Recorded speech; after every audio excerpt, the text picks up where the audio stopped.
Warning against unfruitful branch.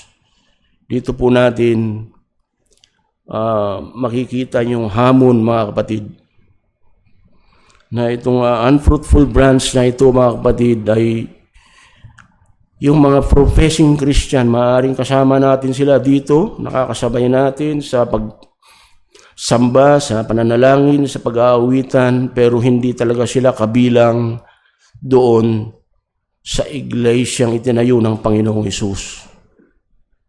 O yung iba naman, yung apostate, inaalis ng Panginoong Hesus ng lahat ng mga iyon.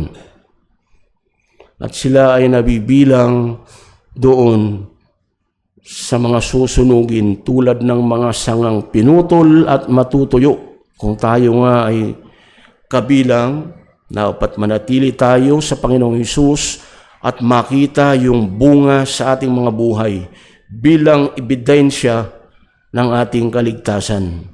Bilang isang Kristiyano, dapat nakikita sa atin yung bunga bilang mga iniligtas. Dahil kung hindi, baka makasama tayo sa mga puputulin at masasama tayo sa mga susunugin.